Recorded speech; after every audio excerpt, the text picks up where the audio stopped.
Jésus, c'est Dieu du dernière seconde. Dernière seconde. Jésus apparaît. Yes. Ah. It is possible.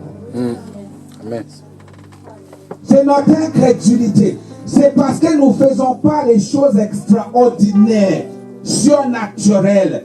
Lorsque tu fais des choses qui sont incompréhensibles par l'homme, là tu es dans la surnaturelle. Nous ne faisons pas partie de cette terre, tu devrais le savoir. Nous venons du ciel, nous sommes une nation sainte.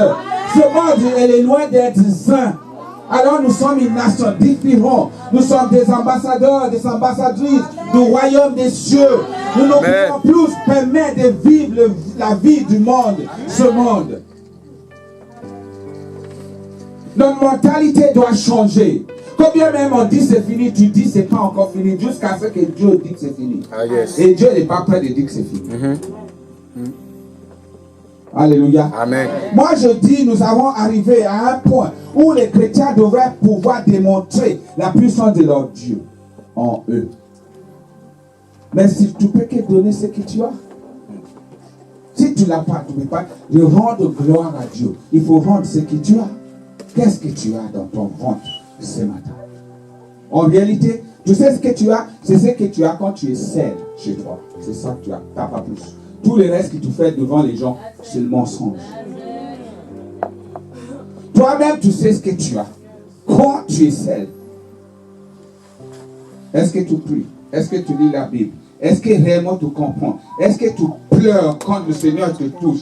Est-ce que tu as un attouchement de Dieu à chaque fois? Est-ce que réellement ton cœur brise parce que par amour pour Jésus? Elle est dans quel état ton cœur? Tes pensées, elle est comment? Est-ce que tes pensées, elle est raisonnée? Ou est-ce qu'ils sont soumis à l'obéissance de la voix de Jésus? Alléluia. Amen. Zachée est là. La Bible dit Jésus entra dans Jéricho et traversait la ville. Alors un homme du nom de Zachée, qui était chef des péagers et qui était riche, cherchait à voir qui était Jésus. Mais il ne le pouvait pas à cause de la foule, car il était petit de taille. Quel est ton état aujourd'hui? Ne t'inquiète pas, seulement désirer au fond de toi de rencontrer ce Jésus. Je ne dis pas de le connaître juste là comme ça, non, le rencontrer. Parce que quand tu rencontres Jésus, ta vie change. Il n'est pas possible que tu es dans la même mentalité de raisonnement. C'est pas possible, ça change. Parce que tout ce que tu considères comme bien devient comme la boue. La Bible dit Jésus allait dans la maison des Zachée. Et les gens commencent à dire, oh là là, il est allé chez un homme pécheur. Verset 8.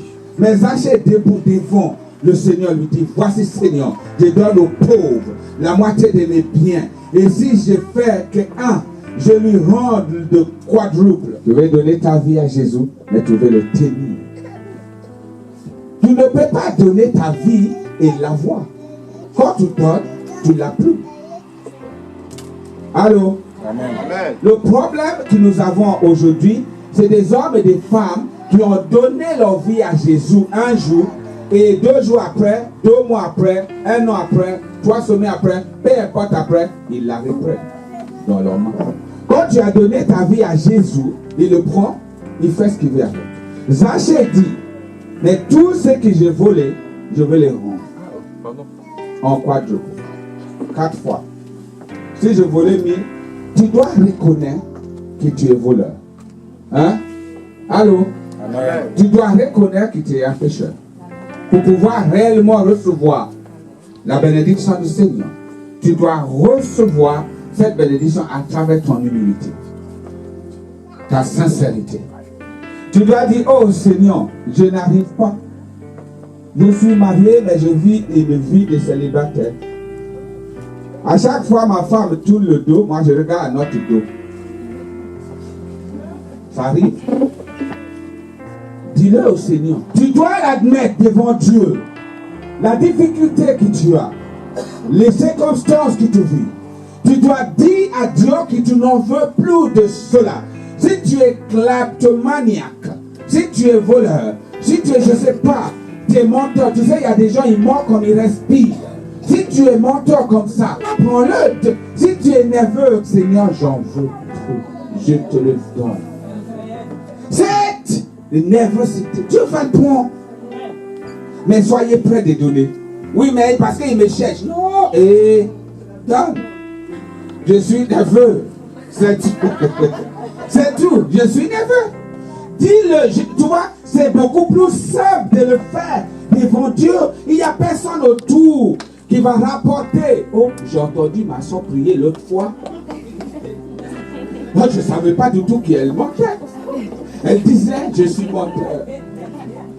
Non, tu n'as pas besoin d'avoir ce souci. Va dans ton lieu secret, devant ton Dieu. Alléluia. Et tu lui dis tout, parce qu'il le sait déjà. Alors, pourquoi tu vas avoir honte? Le moment où tu ressors de ton lieu secret, où tu as dit, Seigneur, je ne veux plus être nerveux. Il y a ta soeur qui passe comme ça. Hé, laisse-moi passer. Et là, tu dis, ah ben Seigneur, c'est elle. Hein? As-tu remarqué que la nervosité que tu as en toi, c'est quelqu'un d'autre qui le réveille? As-tu remarqué? Et mais Dieu va utiliser la même personne pour la tuer. Alléluia. Tu pries pour la patience. Seigneur, donne-moi la patience. Je suis trop impatient. Dieu va te mettre dans une situation. Tu dois être patient ou tu deviens encore plus impatient. Est-ce que vous êtes avec moi? Ici, Zachée dit, je rends tout ce que j'ai pris. J'admets que j'étais voleur. J'admets ma situation. Mais Seigneur, je te donne. Et si tu veux même, je vais rembourser 4 fois. En fait, je vais passer par tous les moyens de souffrir pour ce que je fais, subir les conséquences, même 4 fois. Tu as fait assez du mal aux autres. Tu dois admettre-le pour pouvoir pardonner les autres. Sinon, il est impossible de pardonner. Parce que tu vas voir toujours la victime. Tout le monde t'en fait du mal. Tu n'as jamais rien fait. C'est pas vrai. Marc 11. Si tu pardonnes tes frères, tes soeurs, ceux qui t'ont fait, c'est bien. Sinon, ton Père au ciel ne te pardonne pas. C'est pire quand le Père te pardonne. Alléluia. Amen. Zachée dit, je vais tout donner. Regarde ce que Jésus lui dit. Verset 9.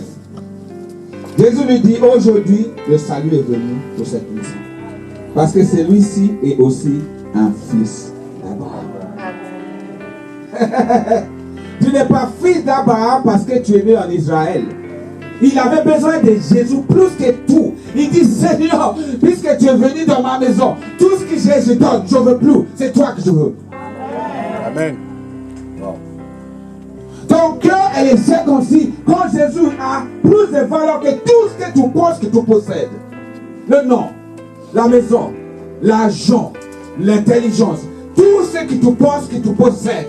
Lorsque Jésus devient le meilleur, Jésus l'a regardé, il a dit, aujourd'hui, le salut est venu. Laisse-moi te dire, le salut n'est pas simplement parce que tu es né de nouveau. Le salut, c'est un package. Le salut, y compris la santé. Le salut, y compris la prospérité. Le salut, y compris le salut. Le salut est né de nouveau. Tout est dans le salut. Tu sais, à cause de toi, Dieu va toucher la vie des autres. Amen. La bouche ne parle plus n'importe comment. Ton cœur n'accepte plus n'importe quoi. Tes oreilles n'entendent plus n'importe quoi. Tu ne médises plus tes voisins. Tu ne médises plus tes frères. Tu n'es plus dans un colère rouge ardent pour pouvoir dire n'importe quoi sur les autres. Tu n'es plus dans les circonstances de mentir. Tu veux Jésus et tu as Jésus. Jésus est dans ta maison. Tous les restes ne comptent plus. Laisse-moi te dire, ce qui compte plus, c'est Jésus. Amen. En fait, le secret, quant à Jésus, est-ce que vous êtes avec moi? Je vous ai dit tout à l'heure, Dieu, la question qu'il m'a dit de vous poser, qu'est-ce que vous voulez que je fasse pour toi? Il le sait déjà, mais il veut savoir quel est l'état de ton cœur. L'état de ton cœur, elle est importante. Si ton cœur est circoncis, ton désir, elle est agréée par Dieu, même avant que tu le dises. La Bible dit, si tu demandes selon sa volonté, il écoute. Je repose la question que Jésus pose au fils de Zébédée. Qu'est-ce que tu désires que je fasse pour toi?